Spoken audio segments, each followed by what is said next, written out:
आत्मामालिक माध्यमिक व उच्च माध्यमिक गुरुकुल कोकमठाणे येथील विद्यार्थी नेहे सोहम भिकंदास यानं नवोदय विद्यालय प्रवेश प्रक्रियेमध्ये उल्लेखनीय यश संपादन केलं आहे। सोहम याला 96.25% गुण मिळाले असून सोहम हा खरवंडी तालुका नेवासा येथील रहिवासी असून त्याचे आईवडील शेती व्यवसाय करतात।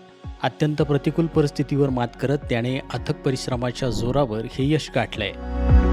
आत्मामालिक माध्यमिक गुरुकुलातून यापूर्वीही अनेक विद्यार्थ्यांनी नवोदयमध्ये यश मिळवलं असून मागील वर्षी 5 विद्यार्थ्यांची निवड झाली होती।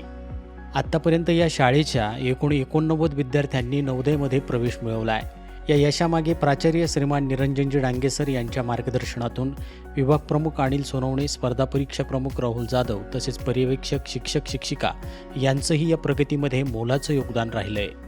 सोहमच्या या यशाबद्दल नेवासे तालुक्याचे आमदार माननीय श्रीमान विठ्ठलराव लंगे यांनी विशेष अभिनंदन केलं असून त्याच्या पुढील शैक्षणिक वाटचालीसाठी हार्दिक शुभेच्छा दिल्या आहेत। शालेय व्यवस्थापक सुधाकरजी मलिक सर, वसतिगृह व्यवस्थापक साईनाथजी वरपे सर, श्रीमती मीरा पटेल मॅडम यांनी अभिनंदन करून पुढील वाटचालीसाठी हार्दिक शुभेच्छा दिल्या आहेत। सोहमच्या यशाबद्दल संस्थेचे अध्यक्ष माननीय श्रीमान नंदकुमारजी सूर्यवंशी साहेब यांनी त्याचं व मार्गदर्शक शिक्षकांचं अभिनंदन केलं असून पुढील वाटचालीसाठी हार्दिक शुभेच्छा दिल्या आहेत।